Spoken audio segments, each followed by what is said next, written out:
Hello, happy new year. Welcome back to Mitra a story knitter. আশা করি তোমরা সবাই ভালো আছো। তো নতুন বছরে একটা নতুন গল্প শোনাতে চলে এসেছি তোমাদের। খুব রিসেন্টলি এই গল্পটা কালেক্ট করেছি, আর গল্প নতুন কিছু কালেক্ট করলে তো আমি তোমাদের কাছে চলেই আসি গল্প বলতে। তো চলো স্টার্ট করি। আচ্ছা, স্টার্ট করার আগে তোমাদের বলে দিই, যারা আমার নতুন ভিউয়ার্স তাদের বলে দিই যে আমার এই যে গল্পের চ্যানেলটা আছে সেখানে আমি গল্প বই থেকে তো পাঠ করি স্টোরি টেলিং সেশন হিসেবে। আর যখন আমি কোনো মানুষের থেকে ডাইরেক্ট তাদের মুখ থেকে তাদের অভিজ্ঞতা বা গল্প কিছু কালেক্ট করতে পারি, সেটা আমি এরকম র ফরম্যাটে আনি। লেস এডিটেড বলতে পারো, একদম এডিটেড থাকেই না, কিছু কিছু জায়গায় হয়তো এডিট করতে হয়, কেন কি লাইভ করা আমার পক্ষে সম্ভব নয়, তাই আমি এই লাইভ ফরম্যাটে এই এডিটেড ভিডিওটা দিয়ে থাকি। তো আজকের গল্পটা আমি স্টার্ট করতে যাচ্ছি, আশা করব তোমাদের ভালো লাগবে। এটা ঠিক ভূতের গল্প না, একটা অদ্ভুত গল্প, অদ্ভুত ঘটনা আমি জানতে পেরেছি, সেটাই আজকে তোমাদের সাথে শেয়ার করছি। তো চলো স্টার্ট করি। গল্পটা আজ থেকে মনে করো এই 50 to 60 ইয়ার্স আগে, মানে যার কাছ থেকে শুনেছি তার এখন বয়স প্রায় 70-এর কাছাকাছি। তো তার বেস্ট ফ্রেন্ড কাম বৌদির গল্প। মানে মানে যার গল্প সে আমাকে বলেছে, সে এখন তার বৌদি হয় সম্পর্কে, কিন্তু সে তার বেস্ট ফ্রেন্ডও, ছোটোবেলায় একই ক্লাসে একই স্কুলেও পড়েছে আর একই পাড়ারই তারা। তো ঠিক আছে, তো এবার গল্পটা স্টার্ট করি। যে আমায় বলেছে তার নাম নলিনী দে। আমরা তাকে নলিনী কাকিমা বলেই কথা বলবো। আর যার কথা উনি বলছেন, মানে ওনার বেস্ট ফ্রেন্ড, তার নাম হলো শ্যামা, শ্যামা কাকিমা। তো শ্যামা কাকিমারই ঘটনা। তো গল্পটা এরকমই একটা শীতকালের সময় আর কি। তো নলিনী কাকিমার মা ওনাকে হঠাৎ করে বলল সকালবেলা, যে কি বলে, শোন নলিনী, আজকে তুই স্কুল থেকে ফিরে একদম আমাদের বাড়ি আসবি না, একদম শ্যামাদের বাড়ি চলে যাবি। আজকে শ্যামার দিদি আশাকে দেখতে বাড়ি থেকে লোক আসবে আর কি, বিয়ের সম্বন্ধের জন্য। তো তোমরা তো যখন জানোই যে আগে তো এরকম ফ্ল্যাট কালচার ছিল না, ছিল পাড়াতো কালচার। আর পাড়ায় অনেকের সাথে এমন সখ্যতা বা এমন একটা বন্ধন তৈরি হয়ে যেত যেন তারা পরিবারের, মানে রিলেশন, ব্লাড রিলেশন বা সেরকম আত্মীয়তার রিলেশন না থাকলে পরেও বন্ধুত্বের রিলেশনটাও প্রায় আত্মীয়তার পর্যায়ে চলে যেত। তো এতটাই ভালো তাদের সম্বন্ধ। তো এরকমই আর কি নলিনী কাকিমাদের পরিবার আর শ্যামা কাকিমাদের পরিবার, এরকম মানে তাদের কোনো ব্লাড রিলেশন ছিল না, কিন্তু তাদের বাবাদের বন্ধুত্বটা, মানে ওই পাড়াতুতো বন্ধুত্ব, পরে তাদের মারা বিয়ে হয়ে এসে তাদের বন্ধুত্ব, আর তারপর তাদের ছেলে মেয়েদের বন্ধুত্বটাও এতটাই ভালো, মানে তাদের একটা পারিবারিক বন্ধন হিসেবেই তৈরি হয়ে গেছিল। তো সেই হিসেবে যেহেতু শ্যামা কাকিমার দিদি আশাকে দেখতে আসছিল, আশা কাকিমাই হবে আপাতত, তো ওনাকে দেখতে আসছিল, তো এদের বলেছে হেল্প করে দিতে। আর তখন তো এরকম মানে সুখে দুঃখে পাড়ার লোকেরা হেল্প করবে, সেটা খুবই স্বাভাবিক ব্যাপার ছিল তখনকার দিনে। তো সেই হিসেবে নলিনী কাকিমার মাকেও বলেছে। তো নলিনী কাকিমার মা ওকে বলেছে যে তুমি স্কুল থেকে শ্যামা তো বাড়ি যাবে, তুই ওর সাথে ওর বাড়ি চলে যাস, ওখানেই আজকে দুপুরে খাওয়া দাওয়া হবে, আমি আর ওরা মিলে সব কিছু ব্যবস্থা করবো, আর তোর বাবাও আজকে অফিস থেকে ওখানেই চলে যাবে। কেন কি পুরুষ মানুষরা থাকবে, মানে যেহেতু দেখতে আসবে, তখন তো বেশিরভাগ লাভ ম্যারেজ হতো না, অ্যারেঞ্জ ম্যারেজ হতো, তো অনেক খোঁজ খবরের ব্যাপার থাকতো। তখন তো এরকম টিন্ডার, ফেসবুক গিয়ে ফলো করা বা এরকম ব্যাপার ছিল না। তখন তো অনেক কিছু খোঁজ খবর নিয়েই মেয়েদের মানে বিয়ে দেওয়া হতো একটা মধ্যবিত্ত পরিবারে। তো সেই হিসেবে তোর বাবা ওখানে থাকবে, তুই চলে যাবি। তো ওর তো ভারী মজা যে আজকে শ্যামাদের বাড়িতে থাকবো। তো ও এবার চলে গেছে, মানে স্কুল ফুল হয়ে গেছে, তারপরে ওরা যখন বাড়ি গেছে, শ্যামার সাথে ও বাড়ি গেছে নাচতে নাচতে। তো শ্যামা জামা কাপড় পরে যেত, ওর মা জামা কাপড় নিয়ে গেছিলো, দুজনকে বলেছে তোরা রেডি হয়ে যায়, এবার দিদিকে সাজিয়ে গুছিয়ে রেডি করেছে। এবার যত মানে এবার একটা সময় থাকে, তো এই সময় তারা আসবে আর কি দেখতে। যত সময়টা এগোচ্ছে, আশা দিদি তো সেজে গুজে বসে আছে, কাকিমারা ব্যস্ত সবাই, আর এদিকে নলিনী কাকিমা দেখছে যে শ্যামা কাকিমা কেমন যেন একটা মানে কি বলবো, একটা অস্থিরতা তো এবার হচ্ছে, মানে ঠিক করে বসছে না, মানে কেমন একটা উস্কুস উস্কুস করছে। এবার তাদের বয়স যখন বলবো এই 14-15 বছর হয়েই গেছিলো, তো একটু একটু তো বোঝার মতন বয়স হয়েছে। তো এবার নলিনী কাকিমা নাকি শ্যামা কাকিমাকে বলছে যে কি বলে, কি হয়েছে রে তো, তুই এরকম করছিস কেন, দিদি চলে যাবে তাই মন খারাপ? আর মা তো বলছিল সবে ফার্স্টবার দেখতে এসছে, এখনও তো সেভাবে মানে কিছু পাকা কথা হয়নি যে বিয়ে হয়ে যাবে, তো দিদির জন্য এরকম করছিস কেন, মন খারাপ করছিস কেন? তখন শ্যামা কাকিমা বলছে না আমার সেরকম না, আমার কেমন না ভালো লাগছে না ব্যাপারটা। বলছে ভালো লাগছে না কেন? বলছে কেন তুই কি দেখেছিস বরকে, মানে সে কি ভালো না, যে ছবি ছবি দেখেছিস, আমাকেও দেখা। তখন বলছে কি আরে না আমি কি করে দেখবো, আমি তো দেখিনি, কিন্তু আমার জন্য ব্যাপারটা ভালো লাগছে না। বলছে ভালো লাগছে না কিন্তু সবার তো খুবই খুশি। আর আর বলছে তোরা তো কি আছে, চল চল আমরা গিয়ে মিষ্টি খাই, মানে মিষ্টি ফিষ্টি এসছে। এবার ওরা যথারীতি মিষ্টি ফিষ্টি আনতে গেছিলো, তো কাকি মানে ওদের মারা ভাগিয়ে দিয়েছে, ওই আগে যারা আসবে তারা খাবে, তারপর তোরা পাবি, যা এখান থেকে। এবার এরকমভাবে ওনারা এসছেন, এসে কথাবার্তা চলছে। তো যে আশা দিদিকে মানে আশা কাকিমা, দিদি কাকিমা যাই হোক, ওনাকে নিয়ে গেছে। তো মেয়ে দেখার পর্ব চলছে, আর এদিকে ওরা বলছে যে চল আমরা কি মেরে দেখে আসি, শুনলাম যে ছেলেও এসছে, তো জামাইবাবু কেমন হবে, মানে ওনাদের তো জামাইবাবু হবে, জামাইবাবু কেমন হবে, তো চলো গিয়ে দেখে আসি। তো এবার নলিনী কাকিমা আর শ্যামা কাকিমা ওখানে গেছে, গিয়ে যে এরকম করে দেখেছে না, হঠাৎ করে কি হলো, শ্যামা কাকিমা ভেতরে ঢুকে গেছে, আর নলিনী কাকিমা ওই পর্দার দিকে এরকম করে দেখছে কি কথাবার্তা হচ্ছে শুনছে। শ্যামা কাকিমা যে ভেতরে চলে গেছে ও অত বোঝেনি প্রথমে, হঠাৎ করে দেখছে শ্যামা কাকিমা একটা বটি নিয়ে এসছে। এবার নলিনী বলছে এই তুই কী করছিস, এমনি কী করছিস? ও আর ওর দিকে না শুনে ওকে মানে জাস্ট ধাক্কা দিয়ে ভেতরে ঢুকে প্রায় মারতে যায় ওই যে কি বলে যে ছেলে এসেছিল, ছেলের বাবাকে।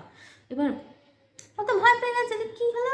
তখন এবার সবাই বলছে এ কি পাগল নাকি, আপনার ছোটো মেয়ে একে? তখন বলছে এই তো আমার ছোটো মেয়ে এরকমভাবে কাকুরা আটকেছে, যে কী করছো কী করছো। কাকিমারা তো ভয় পেয়ে গেছে, মানে ওনার মারা ওদের তাড়াতাড়ি নিয়ে ভেতরে ঢুকিয়েছে। আর যে ছেলের বাড়ির লোকেরা বলছে এ কি পাগল নাকি আপনার ছোটো মেয়ে? বলছে না ও তো স্বাভাবিক, এরকম না, আপনারা বিশ্বাস করুন আমার ছোটো মেয়ে এরকম না। বলছে তখনকার দিনে যা হতো, ছোটো মেয়ে পাগল তার মানে তো বড়োরও কিছু হবে, কিছু প্রবলেম, না আমরা এখানে বিয়ে ফিয়ে করবো না, তারা তো ভয়তে পালিয়ে গেছে। এবার যে শ্যামা কাকিমার যে বাবা সে তো প্রচণ্ড রেগে গেছে, বলছে এ আবার কি অসভ্যতা, আমি এরকমভাবে কেন করছো? আর যখন ওরা ওকে টেনে নিয়ে এসছে তখন ও নাকি ফেন্ট হয়ে গেছিলো। তারপরে এবার চোখ মুখে জল হয়ে যেতে, এবার ওর সবাই ওনার বাবাকে শান্ত করেছে, বলছে কী প্রবলেম, এই মেয়ে তো ওরকম না, মানে খুবই স্বাভাবিক একটি মেয়ে, এরকমভাবে হঠাৎ করে দাও ফাও নিয়ে বটি ফটি নিয়ে চলে গেছে কেন, কি ব্যাপার হয়েছে? তখন এবার ওকে করেছে, তখন বলছে কি তুমি কি চিনতে যে ওনার তো আরও তো পুরুষ মানুষরা এসেছিলো, মানে যেমনি নলিনী কাকিমা বলছি, মানে শ্যামা কাকিমার আরও কাকা যে ছিল কি মামারা, তারাও অন্য পরিবারের লোকেরাও ছিল, তারা প্রথমে উঠিয়েছে, তারপর অন্য যে মহিলারা ছিল তারা উঠিয়ে বসিয়ে বলছে তুমি কি ওকে চিনতে, তুমি এরকম ব্যবহার করছো কেন? তখন শ্যামা কাকিমা বলছে যে না আমার ভালো লাগেনি ব্যাপারটা, আর ওই ভদ্রলোকই না জানো তো ওই ঠেলে ফেলে দিয়েছিল। তুমি কাকে ঠেলে ফেলে দিয়েছিল? তখন এবার এইসব শুনে শ্যামা কাকিমার যে মা ছিল সে অঝরে কান্না শুরু করে দিয়েছে। তখন বলছে কী হয়েছে তুমি কাঁদছো কেন, কী ব্যাপার, মানে কিছু কি বাজে কিছু হয়েছে, কি ব্যাপার?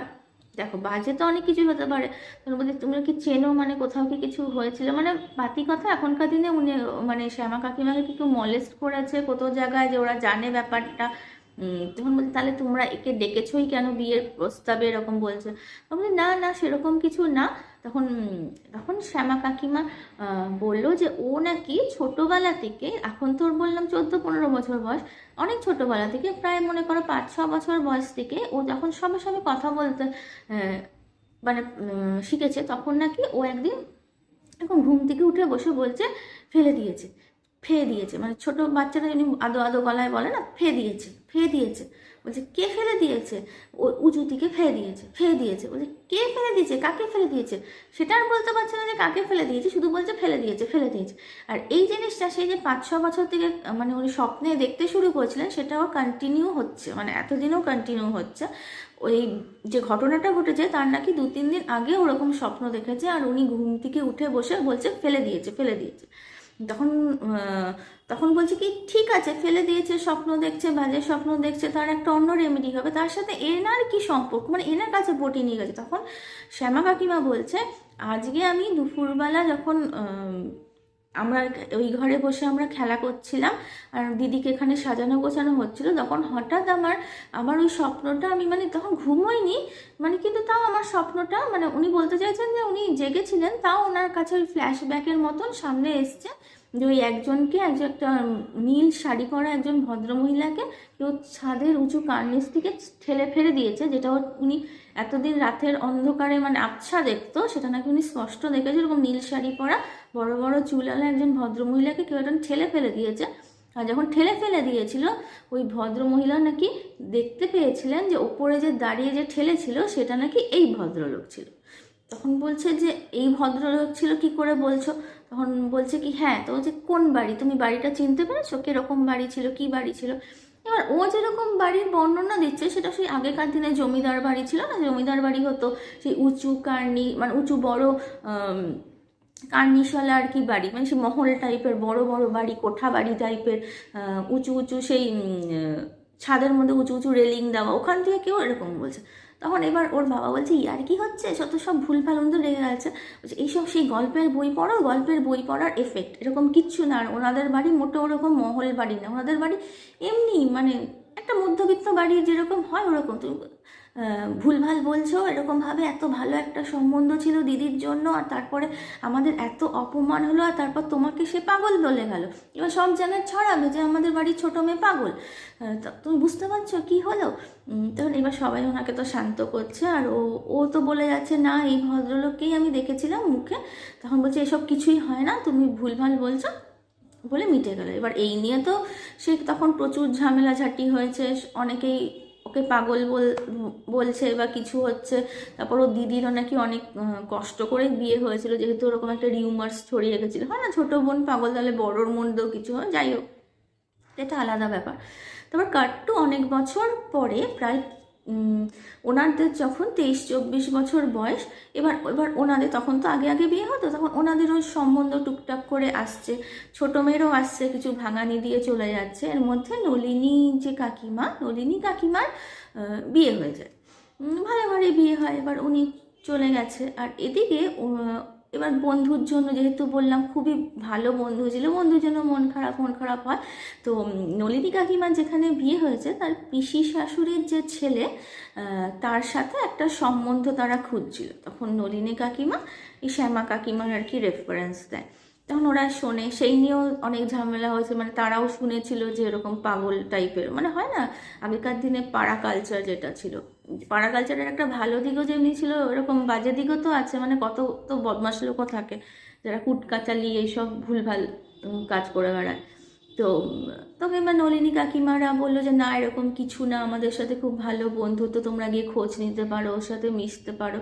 তোমরা দেখেছে, তারপর ওই শ্যামা কাকিমার একাডেমিক কেরিয়ারও ভালো ছিল, উনি ভালো গান গাইতে পারতেন, এইসব দেখে তারপর লাস্ট অবধি ওনার যে পিসি শাশুড়িদের পছন্দ হয় আর ওনার ছেলের সাথে বিয়ে দেয়, হয়ে গেলে। এবার সবাই তো জানে। এবার হ্যাঁ, ওই যে যেটা ড্রিমটা ওনার আসতো শ্যামা কাকিমার, সেটা আস্তে আস্তে ফেড হতে শুরু করে। তো সবাই ভাবতো যে ওনার বাবা তো স্টিকি ছিল, যে ও বেশি গল্পের বই পড়তো, পড়তো, সেখান থেকে কিছু একটা ইম্যাজিনেশন করে ওইসব হয়েছে কাণ্ড কারখানা। আর তখনকার দিনে তো এই সাইকিয়াট্রিস্ট, তারপর PLR থেরাপি অনেক কিছু ওইসব ছিল না, লোকেরা হয় পাতি ইগনোর করতো আর নাহলে ভাবতো ভূতে ধরেছে। এবার যারা মহিলা মহল তারা এই ভূতে ধরার ব্যাপারটা একটু বেশি মানে বিশ্বাস করতো। তো সেরকম ওই কাকিমাদের মারাও চেষ্টা করেছিল টুকটাক করার জন্য, তো কাকুদের মানে তার বাবাদের দাবরানিতে ওসব গেছে। আর যেহেতু ওই মেমোরিটা ফেডও হতে শুরু করেছিল, তো ওরা আর ওরকম কিছু করেনি, শুধু এই টুকটাক বিয়ের আসরে এই যে লোকজন মন্ত্রণা দিয়ে যাওয়া, এটা নিয়ে যা ঝামেলা হচ্ছিল। যাই হোক, তো বিয়ে ঠিক হয়ে গেছে, ওদের বাড়িতে ভালো জায়গায় বিয়ে হয়েছে। এবার বিয়ে হয়ে গেছে, বিয়ে হয়ে প্রায় 1 বছরের মতন হয়েছে। তারপর ওরা এবার ঠিক করেছে নলিনী কাকিমার শ্বশুর বাড়ি আর ওনার, যেহেতু বললাম যে পিস্তত ইয়ের সম্পর্ক, তো একসাথে ওরা কোথাও একটা ঘুরতে যাবে।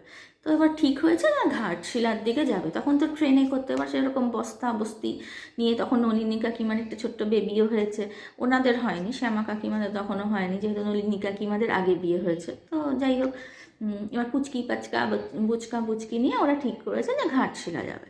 এবার সকালবেলা ট্রেনে উঠেছে হাওড়ার কি শিয়ালদা থেকে ওরা তখন ট্রেনে উঠেছে, এবার ট্রেনে উঠে যাচ্ছে। এবার ঘাটশিলা যাওয়ার আগে দেখবে এখন তো ট্রেন অনেক ফাস্ট হয়েছে, অনেক কিছু ব্যাপার হয়েছে, আগে তো ওরকম ছিল না, লোকাল ট্রেনেই ওনারা যাচ্ছে। এবার যেতে যেতে একটা জায়গায় তখন ওই দেখবে অনেক সময় ট্রেনে সিগন্যাল না পেলে দাঁড়িয়ে যায়, তো ওরকমই ঘাটশিলার ঢোকেনি, তার অনেকটাই আগে এরকমভাবে দাঁড়িয়ে গেছে। এবার যখন দাঁড়িয়ে গেছে আর সেই সেই উঁচু উঁচু ট্রেন থাকতো, মানে সেই সিঁড়ি দিয়ে নামতে হতো, ওরকমভাবে হঠাৎ করে ওই শ্যামা কাকিমা ওখানে ওই ইয়ে থেকে মানে সিঁড়ি বেয়ে নেমে গেছে। এবার নেমে গেছে তো ওনার বড় নেমেছে, যে এ কী করছো, এরকম মাঝখানে নেমে গেছো, কীভাবে হঠাৎ করে ট্রেন চলতে শুরু করে, তো সিগন্যাল না পেয়ে দাঁড়িয়েছে না, কোনো স্টেশনে তো দাঁড়ায়নি, তুমি এরকমভাবে নেমে গেছো, সবাই ভেতরে রয়েছে, মানে ওনার শ্বশুর শাশুড়ি নলিনী কাকিমা সবাই, মানে পরিবারের সবাই যাবতীয় লোক ছিল। এবার এরকম করে বলছে যে তুমি ওঠো, উঠে এসো উঠে এসো। তো এবার উনি না কিছুই বলছেন না, উনি জাস্ট দাঁড়িয়ে আছে মানে এরকমভাবে। তখন বলছে কি কি পাগল হয়ে গেছে, শুনতে পাচ্ছ না? এবার এই শুনে নলিনী কাকিমা পুচকিটাকে ওর বরের কাছে রেখে নিচে নেমে এসে বলছে, আরে শ্যামা ওঠ, কি হচ্ছে কি, এখানে দাঁড়িয়ে আছিস কেন? ও হঠাৎ করে শ্যামাকে বলছে, আমি না মামা বাড়ি যাবো। তো শ্যামা বলছে, ইয়ার কি হচ্ছে, তোর মামা বাড়ি এখানে? তোর মামা বাড়ি তো সেই আলিপুরদুয়ারে, আমি জানি না, আমি কি তোকে ছোটো থেকে চিনি না? না আমি না মামা বাড়ি যাবো। বলছি কী বলছিস? আর এদিকে তখন হর্ন দিতে শুরু করেছে ট্রেন, সিগন্যাল না পেয়ে, সিগন্যাল পেয়ে গেছে, এবার হর্ন দিচ্ছে। এবার ওর কী করবে, এবার সবাই বলছে তুমি উঠে যাও, নলিনীকে বলছে তুমি উঠে যাও, তুমি উঠে যাও, বেবিটা রয়েছে, আমি ওকে দেখছি কী করছে। এবার যখন ওরা উঠতে গেছে, এবার ট্রেন ছেড়ে দিয়েছে। এবার নলিনী কাকিমা তো হাউ মাউ করে উঠেছে, ওর না মানে পরিবারের সবাই হাউ মাউ করে উঠে গেছে, ছেলের বউ রয়ে গেছে, শ্যামা আর ওর বর নিচে রয়ে গেছে। এবার তার বর উঠতেও পারছে না ওকে টেনে না নিয়ে, আর ও তো গ্যাট হয়ে ওখানে দাঁড়িয়ে আছে। এবার কি করে, ট্রেন চলে গেছে, এবার ঘাটশিলা চলে গেছে। তখনকার দিনে তো ফোন ছিল না যে ফোন করে জানবে কি হলো, এদিকে তো তাদের সবার চিন্তা। তো সেই রাতটা খুবই মানে অদ্ভুতভাবে কেটেছে, সবাই চিন্তিত হয়ে কি করবে।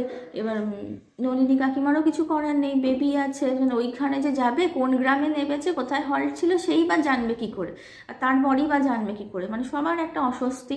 তো সব পরিবার থেকে ঠিক করা হলো আজকের রাতটা ওখানে থাকা হবে, পরদিন সকালবেলা গিয়ে মানে একটু এদিক ওদিক খোঁজাখুঁজি করে না পেলে পরে গিয়ে পুলিশ স্টেশনে বলতেই হবে, যেটা তখনকারও নিয়ম ছিল, এখনকারও নিয়ম। তো এবার ওরা যখন ওখানে মানে স্টে করছে খুবই অশান্তির মধ্যে, এবার সকাল হয়েছে, এবার এদিক ওদিক খুঁজেছে, তারপর মানে যে ওখানকার যে ওই হোমস্টে তো না কি হচ্ছে আগে, ধর্মশালার মধ্যে যে লোকগুলো ছিল তাদের এরকম বলেছে যে এরকম একটা জায়গায় দাঁড়িয়েছিল, এরকম তোমরা কি জানো কোন গ্রাম বা কিছু? তখন বলবে এখানে তো এরকম ক্ষেতের মধ্যে দাঁড়িয়ে, মানে পরপর ক্ষেত, ফাঁকা জমি। এখন কোথায় দাঁড়িয়েছিল ট্রেন, আপনারা যেরকম বলছিলেন ফাঁকা জমি, মানে ক্ষেত আছে, দূরে একটা দুটো বাড়ি দেখা যাচ্ছে, এরকম তো হামেশাই দেখা যায়, আমরা কি করে বুঝবো কোন জায়গায় ঠিক ট্রেনটা দাঁড়িয়েছে? আপনারা তো ঠিক করে লোকেশনও বলতে পারছেন না। এবার কি করবো, তখন বলছেন তাহলে যে শ্বশুর মশাই ছিলেন ওরা অজ্ঞতার কিছু নেই, আমাদের এবার পুলিশের কাছে যেতেই হবে, ওনাদের সোর্স ফোর্স আছে যদি কিছু হেল্প করে। তো ওনারা যখন যাবেন তখন ওই দুপুর 2-3টে মতন হবে, তখন দেখছে যে ওই ছেলে আর ছেলের বউ কেন কি আসছে। অ্যাকচুয়ালি ছেলেটার কাছে তো ধর্মশালার ঠিকানা জানতো, তাই ওনারা দেখছে আসছে। মেয়েটা খুবই অসুস্থ লাগছে, মানে শ্যামা কাকিমাকে ওকে নিয়ে এসে বসিয়েছে, খেয়েছে। শ্বশুররা তো খুবই রেগে গেছে যে এরকমভাবে হঠাৎ করে খুবই বকাবকি করছে। তো ওখানে একজন সাধু ছিল, মানে সাধু মানে কি ধর্মশালায় হয় না যে ভবঘুরে টাইপের সাধু, মানে উনি ওখানে থাকতেন, কাজকর্ম করতেন, আবার একটু মানে মনে হয় ধার্মিক টাইপেরও ছিলেন আর কি। কাজকর্ম বলতে যতটা ওনারা বলেছেন, কাজকর্ম বলতে ওই 5 মাস খাটা ওরকম নয়, মানে উনি কিছু একটা মানে কেয়ারটেকার হিসাবেই ছিল। আর উনি কিছু ওই ভগবানের মানে সাধু সন্ত টাইপেরই ছিল, মানে আধ্যাত্মিক টাইপের। তো উনি এরকম দেখে বলছে কি নিশ্চয়ই একে ভূতে ধরেছে বা কিছু, চলো ওনাকে আমার গুরুদেবের কাছে নিয়ে যাই। এবার যে মারা মানে মহিলা মহল ছিল তারা তো হ্যাঁ হ্যাঁ হ্যাঁ হ্যাঁ করছে, আর পুরুষরা যেতে দেবে না, না এরকম কিছু হয় না, এসব হয় না, এরকম বলছে। তো বলছে না চলুন কিছু না হলে হবে না, আপনারা বিশ্বাস করবেন না, তো একবার নিয়ে যাওয়া মনে কর হ্যাঁ দরকার। ওনার হঠাৎ আপনাদের মুখে যা শুনছি এরকমভাবে হঠাৎ করে কেন নিয়ে যাওয়া, নিশ্চয়ই কোনো এই ব্রহ্মদৈত্য ধরেছে বা এই দৈত্য ধরেছে, মানে ওনারা যেমনি বলেন গ্রামের লোকেরা। তো বলে ওকে নিয়ে গেছে। তখন ওই যে বাবাজি যার কাছে নিয়ে গেছিলো তিনি দেখলেন, দেখে বললেন যে তুই আমার চোখের দিকে তাকা। তখন ও চোখের দিকে তাকিয়েছে, তখন বলছে এবার তুই বল কালকে থেকে কি কি ঘটনা তোর সাথে হয়েছে, আমাকে ঠিকঠাক করে বলবি। তো এবার ব্যাপারটা কী বলতো, এখন এরকম সাইকিয়াট্রিস্ট, পিএলআর সেশন, হ্যানা সেশন, ত্যানা সেশন হয়েছে, কিন্তু আগেকার দিনে আমার মনে হয় কিছু কিছু সাধু সন্ত যারা জানতো হিপনোটাইজ বা ওরকম, মানে যারা আর কি মানুষের মঙ্গলের জন্য কাজ করতো বা এগুলো শিখেছিল, তারা কিন্তু অনেকটাই এরকমই সেশন নিয়ে হয়তো কিছু কিওর করতো। নাহলে আর লোকেরা মানবে কি ওই কী করে বলো, তখনকার দিনে কিছু তো ছিল, মানে তারা সাইন্টিফিক ওয়েতেই হয়তো কিছু করতো। তো সে যাই হোক, সেটা পরের প্রসঙ্গ। এবার আগে বলি কি হয়েছে। তো উনি এরকমভাবে কিছুক্ষণ বসে থেকে বললো যে কালকে যখন আমি ওইখান থেকে আসছিলাম, তো আমি তো ভালোই আসছিলাম, হঠাৎ করে যখন ওখানে সিগন্যাল পেয়ে ট্রেনটা দাঁড়িয়ে গেল আর অনেকক্ষণ ধরে নড়ছিল না, আমি বাইরে দেখছিলাম বসে বসে জানলায়, হঠাৎ করে আমার মনে হলো যেন আমি গ্রামটাকে খুব ভালো করে চিনি, আর আমি এখানে নামলে পরে আমি আমার মামা বাড়ি যেতে পারবো। এবার পেছন থেকে নলিনী কাকিমা বলে উঠলো মিথ্যে কথা বলছে, ওর মামাবাড়ি আলিপুরদুয়ার, এখানে কি করে হবে। তখন যে শান্ত ছিল সে বলে শান্তি শান্তি, ও কি বলতে চায় ওকে বলতে দাও ভালো করে। তখন ও বলে যে হ্যাঁ। তারপর আমি নামলাম, এবার নেবে আমি হকচকিয়ে গেছি যে কোন দিকে যাব কোন দিকে যাব। তারপর তো ওরা এসে আমার টানাটানি করলো, তারপর ট্রেন ছেড়ে দিল, আমি ওখানে কিছুক্ষণ দাঁড়িয়ে রইলাম, আমার বর বকাবকি করছিল। হঠাৎ করে আমার একটা গ্রামের মেঠো রাস্তা দেখে মনে হলো আমি যদি এই দিক দিয়ে এগিয়ে যাই আমি আমার মামা বাড়ি পাবো। তো আমি তো চলতে শুরু করলাম, তখন ওর বর মানে মাথা নাড়ছে যে ও যা বলছে ঠিক বলছে। বলে এরকম মেঠো জোয়ারে যেতে যেতে একটা জলা জঙ্গলের জায়গায় এলাম, আর এসে দেখলাম ওখানে কিছু কুড়ে ঘর রয়েছে, ওখানে ওই ধোপা ফোপা, ওখানে আর কি জলা জঙ্গল যেত, ওখানে ওই পুকুর মুকুরে ধোপারা কাজ করে। কিন্তু আমার মনে হলো ওখানেই আমার মামা বাড়ি ছিল। আমার মামা বাড়ি ওরকম কুড়ে ঘর ছিল না, মোটামুটি একটা ভালো ঘর ছিল, মানে একটা কি বলবো মাটির চালা ঘর, উঠোন, মানে যেরকম হয় আর কি একটা গৃহস্থর ঘর যেরকম হয় সেরকম। এরকম কুড়ি ঘর ওরকম ধোপানিদের মতন ছিল না, কেন কি আমার যতদূর আমার মনে পড়ছে আমার মামা বোধহয় কৃষক ছিল। তো আর আমার মামি খুব দজ্জাল ছিল। আমার ছোটোবেলায় আমার বাবা মা মারা গেছিলো, এবার ওখানে আমি মানুষ হয়েছিলাম। এবার নলিনী কাকিমা তো খুবই অবাক, এরকম কিছুই না। শ্যামা কাকিমা আগেই তো বলেছে ওদের ব্যাকগ্রাউন্ড, ওর বাবা মাও ছিল, দিদি ছিল, বিয়ে হয়েছে, কি বলছে। তো এবার চোখের ইশারাতে যে গুরুদেব ছিলেন, যে সন্ন্যাসী ছিলেন, সে বলছে যে ঠিক আছে ওকে বলতে দাও। তখন বললো যে আমি ওখানে গেলাম, গিয়ে সবাইকে এরকম জিজ্ঞেস করলাম যে এখানে এরকম ছিল, তো তাকে সে কেউই বলতে পারলো না। তখন আমার বর বলছে যে কী বলে তুমি ভুলভাল বলছো, তোমার মা বাবাও আছে, সবই আছে, তুমি চলো, তোমার মানে কিছু একটা প্রবলেম হয়েছে, তুমি এখান থেকে চলো। কিন্তু আমি কিছুতেই ওর সাথে এলাম না, আমি আরও এগিয়ে গেলাম। এগিয়ে যেতে যেতে যেতে যেতে একটা বড় বাড়ির সামনে গিয়ে দাঁড়ালাম, মানে বড় বাড়ি বলতে বড় কোঠা বাড়ি টাইপের। সবাইকে ওখানে জিজ্ঞেস করে জানতে পারলাম ওটা হলো দুর্গা বাড়ি, কিন্তু আমার মনে হলো ওটা দুর্গা বাড়ি না, ওটা তো চৌধুরীদের বাড়ি। তখন আমি আমার বরের সাথে আমি তর্ক করলাম, তখন বর বললো যে সবাই বলছে দুর্গা বাড়ি, এটা চৌধুরীদের বাড়ি হতেই পারে না। তখন ওখানকার একজন বয়স্ক এক ভদ্রমহিলা আস্তে আস্তে বলছে যে হ্যাঁ ও ঠিকই বলেছে, এটা দুর্গা বাড়ির নাম হয়ে জানলে, কারণ কি ওখানে দুর্গা পূজা হতো, কিন্তু এখানে যারা থাকতো আদিকালে তাদের বাড়ি নাকি, তাদের টাইটেল নাকি চৌধুরী ছিল, সারনেম। তারপরে হাত বদল হয়েছে, তারপর যে অ্যাকচুয়ালি মালিক ছিল সে চলে গেছে, তার আত্মীয় স্বজন জ্ঞাতি গোষ্ঠী থাকে, সেভাবে মেনটেন করা হয় না।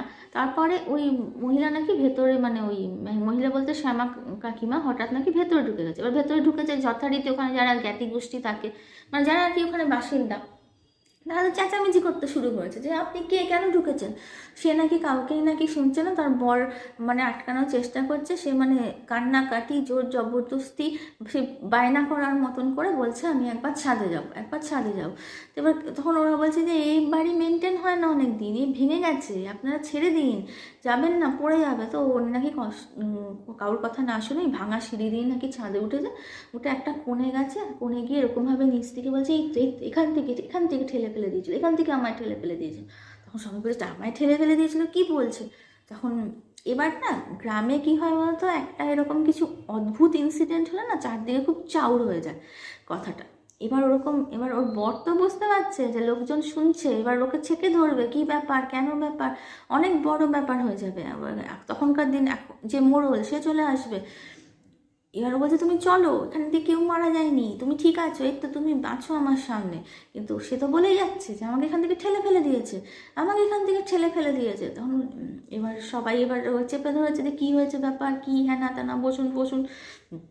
ওরা যত আসতে চাইছে ওখানেই রেখে দিয়েছে। তারপর ওখানকার মোড়ল এসছে, এসে ধরেছে। তারপর বলছে ঠিক আছে, ওখানকার যে মোড়ল গিন্নি ছিল সে একটু ভালো ছিল আর কি, ওর অবস্থা দেখে ওকে একটু বসিয়ে শান্ত করে খাইয়েছে। বলছে যে আপনাদের ততক্ষণে তো বিকেল ফিকেল হয়ে গেছে। বলে যে এখন আপনারা কোথায় যাবেন। তো পর বলেছে এরকম আমরা ঘাটশিলা যাচ্ছি, এই ধর্মশালা যাবো। বলে ঠিক আছে, কি হয়েছে আগে বলুন ব্যাপারটা। তখন বলছে যে এরকমভাবে এসেছে, এরকমভাবে নেবে বলছে যে এরকমভাবে যা যা হয়েছে ট্রেনের পর থেকে সব কিছু বলছে। তখন ওরা বলছে নিশ্চয়ই এখানে ভূত এসছে, ভূত ধরেছে, চৌধুরী বাড়িতে অনেক দুর্গা মন্দিরে অনেক ভূত থাকে, এই থাকে সেই থাকে, একে ধরেছে, একে ছাড়াতে হবে, এই করতে হবে সেই করতে হবে। তখন বলছে আপনারা রাত্রিবেলা থাকুন, কালকে আমরা বড় করে যজ্ঞ করবো। ওখানে সব চলে এসছে সব, ওখানকার যে পুরোহিত আমরা বড় করে যজ্ঞ করবো, এই করবো, আপনাদের থাকতে হবে, এত টাকা দিতে হবে, নিশ্চয়ই ভূত ধরেছে। মানে যে যার আর কি ধান দেয়। এবার ওর বলছে যে এ তো মহা মুশকিল হলো। তখন বলছে এবার রাত্রিবেলা কোথাও যেতে পারছে না, তখন তো সন্ধ্যা হয়ে গেছে। তো সেদিনকেটা ওরা থাকে। ভোরবেলা ওরা যখন ঘুমোচ্ছে তখন নাকি ওই যে ওর বর ছিল সে বলছে চলো এখান থেকে। ততক্ষণে নাকি শ্যামা কাকিমা অনেকটাই স্বাভাবিক হয়ে গেছে। আর মানে তিনি বুঝতেও পারছেন না, মানে তেনার সব মেমোরিজটাই মনে আছে, কিন্তু উনি যে এরকম অদ্ভুত ঘটনা কেন করলেন সেটা উনি বুঝতে পারছেন না। তো এবার ভয়ও পেয়ে গেছেন, এরকমভাবে লোকেরা এসে মানে ছেঁকে ধরেছে, এইসব করছে। তারপর যজ্ঞ হবে শুনে তখন বলছে চলো আমরা সকালবেলা এখান থেকে বেরিয়ে চলে আসি। তো ওনারা যেহেতু ওনাদের বাহির ঘরে থাকতে দিয়েছিল, আর সেভাবে কোনো প্রোটেকশন বলতে কোনো দারোয়ান ফারওয়ান ছিল না, ওরা নাকি সকালবেলা উঠে ওখান থেকে বেরিয়ে এসে কিছু দূর আসার পরে একটা গরুর গাড়ি পেয়েছিল। তো গরুর গাড়িতে টাকা দিয়ে, মানে গরুর গাড়িটা হয়তো ওই গ্রামের ছিল না তাই ওদের চেনে না, সেই হিসেবে ওরা নিয়ে ওখান থেকে সেই ঘাটশিলা রওনা হয়েছে। আস্তে আস্তে দুপুর হয়েছে, তারপরেই ইয়ের কাছে এসছে তারপরের দিন। তখন এবার ওই বলছে যে ঠিক আছে বেটা, আমি সব বুঝেছি। তখন এবার যে বাড়ির যে মা ফা ছিল, শাশুড়ি ফাশুড়ি, শ্যামা কাকিমা, নলিনী কাকিমা, ওরা বলছে কি হয়েছে, কি ভূতে ধরেছে, আপনিও কি যজ্ঞ ফজ্ঞ করবেন। বলছে না না, ওরকম কিছু না। এই বেটির প্রথমে কি এরকম কিছু হয়েছিল কোনো দিন। তখন ও বলছে কি হ্যাঁ, ও ছোটোবেলা থেকে এরকম। তখন নলিনী কাকিমা যেটুকু জানতো, যেহেতু ওর ফ্রেন্ড, মানে এই কথাগুলো তো ওর শ্বশুর বাড়ির লোকেদের অত ডিটেলসে জানা সম্ভব ছিল না, ছোটোবেলার কথা। তো নলিনী কাকিমা যা জানতো ওনাকে বলে। তখন বলছে আমার যতদূর মনে হচ্ছে এই মেয়ে জাতিস্বর হয়ে জন্মেছিল, ওর হয়তো পুরনো যখন জন্মে এরকম কিছু একটা ঘটনা ঘটেছিল যে ওকে হয়তো ঠেলে ফেলে দিয়েছিল। এবার ওই যে ভদ্রলোককে ও বটি নিয়ে তাড়া করেছিল সেই হয়তো ফেলেছে, হতেও পারে, বা ওনার সাথে মুখের মিল দেখে ও রিয়্যাক্ট করেছিল, সেটাও হতে পারে। সেটা তো আমি বলতে পারবো না, কারণ কি ওই ভদ্রলোককে আমি দেখিনি। কিন্তু একে দেখে আমার মনে হচ্ছে জাতিস্বর হয়েছে। এবার ওর এই ডেস্টিনেশনটা পৌঁছনোয় হয়তো ওর ডেস্টিনি ছিল। ও যে এখন পৌঁছে গেছে দেখছো, ওর হয়তো এরপরে আর কোনো অসুবিধা হবে না, বা এই মেমোরিজটা আর ওকে বিরক্ত করবে না। যাই হোক, আমি ওকে একটা তাবিজ কবজ দিয়ে দিচ্ছি, এটা ওকে শান্ত থাকবে মাইন্ডটা। তোমরা যাও, আমার কিছুই করতে লাগবে না। শুধু আমার এখানে, উনি তো একটা মন্দিরে বসতে, তো এই মন্দিরে মা কালীর কাছে একটা খুব বড় করে তোমরা পুজো দিয়ে দেবো। সে তো সবাই দেবেই, তখনকার দিনে লোকেরা পুজো আছে এত মানত। তো ওরা ওরকমভাবে পুজো দেয়। তারপর ওরা আবার ঘুরে টুরে আবার ফেরতও চলে আসে। শ্যামা কাকিমার একটি ছেলে একটি মেয়ে হয়। তারপরে আস্তে আস্তে ওই মেমোরিটা ওকে আর বদল করেনি, হয়তো মাঝে মাঝে ওর মনে আসতো, কিন্তু সেভাবে ওরকম জীবন্ত হয়ে কোনোদিন আর মেমোরিজতে আসেনি। তো উনি ভালো আছে। তো নলিনী কাকিমা, শ্যামা কাকিমা এখনও আছে বেঁচে, ওনারা ভালো আছেন। তো আমি বলেছি পরের জন্ম মানে পরের প্রজন্ম মানে ওদের ছেলে মেয়েরা আর এইসব নিয়ে কিছু নাড়াঘাটা করেনি। তো কাকিমা বলছে হ্যাঁ হ্যাঁ ওরা আবার করেনি, যখন শুনতে পেয়েছে মানে এই ঘটনাটা তো সবাই মুখে মুখে থেকেই যায় না পরিবারে। ওরা তো খুব বলেছিল যে কোন জায়গাটা চলো গিয়ে দেখে আসি, জানবো যে সত্যি ওরকম কিছু ছবি পাই কিনা। আর ওনার হ্যাঁ বলেনি, ওনার আশার তো বলেইছিলাম, অন্য জায়গায় বিয়ে হয়ে গেছিলো। তো এখন বোনে বোনে থেকে এই বোনেদের মধ্যে যে রিফটটা হয়েছিল একটা এইসব ঘটনা নিয়ে, সেটাও মিটে গেছে। তো এখন সবাই ভালোই আছে। তো ওরা আর ছেলে মেয়েদের ওই যেতে দেয়নি আর কি। ও বলছে না না ওরকম কিছু খোঁজ নিয়ে দরকার নেই। তো এই একটা অদ্ভুত ঘটনা আমি যে শুনলাম আর শুনে ভাবলাম যে এটা তো তোমাদের আমার মিত্রমাই ফ্রেন্ডসের ভিউয়ার্সদের বন্ধুদের তো বলতেই হয়। খুব অদ্ভুত ঘটনা, দেখো ভূতেরও নয়, জাতিস্বর মানে জাতিস্বর শুনে এসছি গল্প, এটাও যদিও শোনা, তাও যেন মনে হচ্ছে আমার তো স্পেশালি মনে হচ্ছে যে এরকমও হয়, সত্যি এরকম হয়। নাহলে উনার তো দেখা বলে, ওনার তো চোখে দেখা। তো যাই হোক, আজকের এই ঘটনাটা তোমাদের কেমন লাগলো আমায় নিশ্চয়ই বলো। যদি ভালো লাগে কমেন্ট করো। আমি এই গল্পগুলো একদম র ফরম্যাটে থাকে, তাই কিছু ভুল চোখ বা আটকে গেলে একটু ক্ষমা করে দিও। আমার এই চ্যানেলটাকে সাবস্ক্রাইব করে পাশে থাকো, এরকম ঘটনা তো আসতেই থাকবে এই ফ্রাইটিং ফ্রাইডেস সেকশনে। তাছাড়া তো আমি গল্প পড়ছি, আর গল্প পড়ার মধ্যেও যা ভুলচুক হচ্ছে তোমরা কমেন্ট করো, আমি নিশ্চয়ই শুধরে নেওয়ার চেষ্টা করব। এটা আমার খুব মনের কাছের একটা চ্যানেল, আমি চাই এই চ্যানেলটা তোমাদেরও খুব মনের কাছে হোক। তো চলো আজকের মতন টাটা, পরে আবার একটা গল্প নিয়ে তোমাদের সাথে দেখা হচ্ছে। টাটা।